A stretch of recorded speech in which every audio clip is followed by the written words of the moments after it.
प्रिय भक्तगणों, प्रेम से बोलो जय श्री गणेश। आज की कहानी का शीर्षक है गणेश जी का कटा हुआ सिर कहाँ गया। तो साथियों, कहानी की शुरुआत करने से पहले मेरा आपसे एक विनम्र निवेदन है कि आप किस शहर से इस वीडियो को देख रहे हैं। कमेंट बॉक्स में ज़रूर लिखें। यदि वीडियो पसंद आता है तो वीडियो को लाइक करें, ज़्यादा से ज़्यादा दोस्तों में शेयर करें।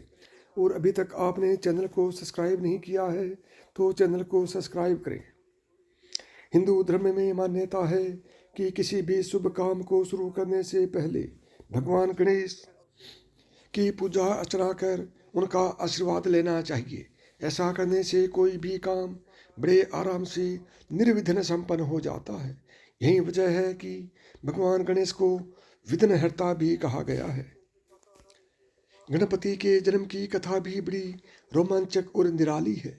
उनके जन्म के संबंध में दो कथाएं प्रचलित हैं, यह तो सभी जानते हैं। गणपति का धड़ उनके शरीर से अलग हो गया था, जिसके बाद एक हाथी के बच्चे का सिर काटकर उनके धड़ से जोड़ा गया। अब सवाल यह उठता है कि गणपति का असली सिर आखिर कहाँ गया। एक बार जब देवी पार्वती स्नान करने की तैयारी कर रही थी, तब उन्होंने नंदी को दरवाजे पर पहरा देने का निर्देश दिया ताकि कोई भीतर न आ सके। कुछ देर बाद ही भगवान शिव वहां पहुंचे और उन्होंने नंदी को बाहर खड़ा पाया। भगवान शिव के प्रति अपनी वफादारी के कारण नंदी उन्हें भीतर जाने से रोक ना सके। इस घटना से आक्रोशित होकर देवी पार्वती ने मन ही मन में तय किया कि उन्हें भी अपना एक रक्षक चाहिए। जिस तरह नंदी भगवान शिव के प्रति वफादार हैं, वैसे ही उन्हें भी कोई ऐसा चाहिए जो उनके प्रति वफादार रहे। एक दिन जब देवी पार्वती स्नान की तैयारी कर रही थी, तब उन्होंने अपने एक रक्षक बनाने का तय किया। उन्होंने अपने शरीर पर लगे हुए चंदन, हल्दी और तेल के लेप को उतार कर एक लड़के के आकार के पुतले का सर्जन किया।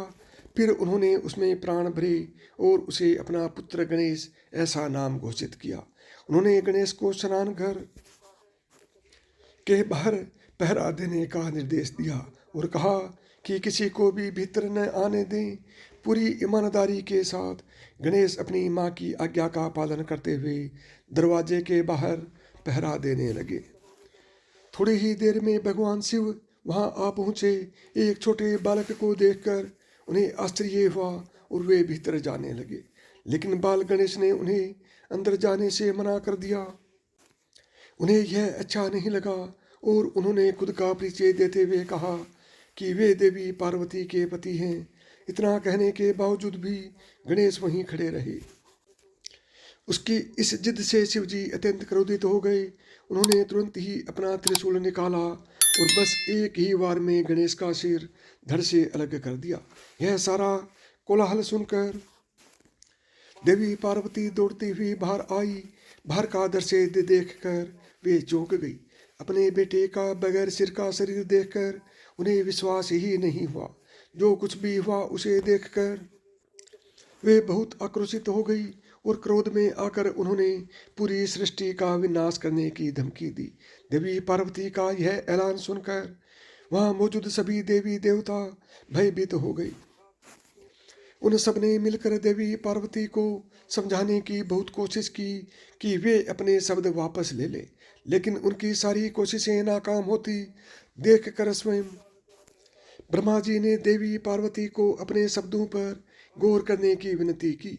अंत में देवी पार्वती ने उनकी बात स्वीकार कर ली, लेकिन ऐसा करने से पहले उसने अपनी दो शर्तें भी रख दी। पहली शर्त, गणेश को वापस जीवित किया जाए। दूसरी शर्त, सारे देवी देवताओं में सबसे पहले गणेश की पूजा होनी चाहिए। इन शर्तों को सुनकर सभी आश्चर्यचकित हो गए। परिस्थिति की गंभीरता को समझते हुए सभी देवी देवताओं ने भगवान शिव से अनुरोध किया कि अब वे ही कुछ कर सकते हैं। अपने प्रिय पत्नी को रिझाने के लिए भगवान शिव ने अपने गणों को आदेश दिया कि वे सब जाएं और जो भी पहला जीव मिले उसका सिर ले आएं, और खास ध्यान रखें कि वह सिर उत्तर दिशा की ओर हो। तुरंत ही सारे गण ऐसे जीव की तलाश में निकल पड़े और कुछ ही देर में एक हाथी का सिर लेकर वापस लौटे। शिव जी ने वह सिर गणेश के शरीर से जोड़ दिया और अपनी अलौकिक शक्तियों से उसे फिर से जीवित किया। उन्होंने गणेश को अपना पुत्र घोषित करते हुए उसे अपने गणों का नेता भी बनाया और इस तरह से श्री गणेश को गणपति यह नाम मिला। अब हम यह जानते हैं कि भगवान गणेश का सिर कहाँ गया। आपको जानकर हैरानी होगी कि भगवान गणेश का असली सिर आज भी एक गुफा में मौजूद है। मान्यता है कि भगवान शिव ने गुस्से में आकर गणेश जी का जो मस्तक काट कर शरीर से अलग कर दिया था, उसे उन्होंने एक गुफा में रख दिया था। इस गुफा को पाताल भुवनेश्वर के नाम से जाना जाता है। पाताल भुवनेश्वर में मौजूद गणेश जी की मूर्ति को आदि गणेश के नाम से जाना जाता है। मान्यता है कि कलयुग में इस गुफा की खोज आदि शंकराचार्य ने की थी।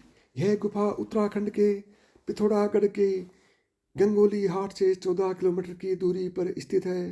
कहते हैं गणेश जी के इस कटे हुए सिर की रक्षा खुद भगवान शिव करते हैं। इस गुफा में भगवान गणेश के कटे शिलारूपी मूर्ति के ठीक ऊपर 108 पंखुड़ियों वाला स्वाष्टक दल ब्रह्म कमल के रूप की एक चट्टान है। इस ब्रह्म कमल से भगवान शिव ने ही यहाँ स्थापित किया था। इस गुफा में चारों युगों के प्रतीक में 4 पत्थर स्थापित हैं। कहा जाता है कि इनमें से एक पत्थर जिसे कलयुग का प्रतीक माना जाता है, वह धीरे धीरे ऊपर उठ रहा है। यह माना जाता है कि जिस दिन यह कलयुग का प्रतीक पत्थर दीवार से टकरा जाएगा, उस दिन कलयुग का अंत हो जाएगा। तो साथियों, कहानी आपको कैसे लगी? यदि अच्छी लगी हो तो वीडियो को लाइक करें, शेयर करें और चैनल को सब्सक्राइब करें। साथ ही कमेंट बॉक्स में ये ज़रूर लिखें कि आप किस शहर से इस वीडियो को सुन रहे हैं। तो दोस्तों, प्रेम से बोलो जय गणपति महादेव।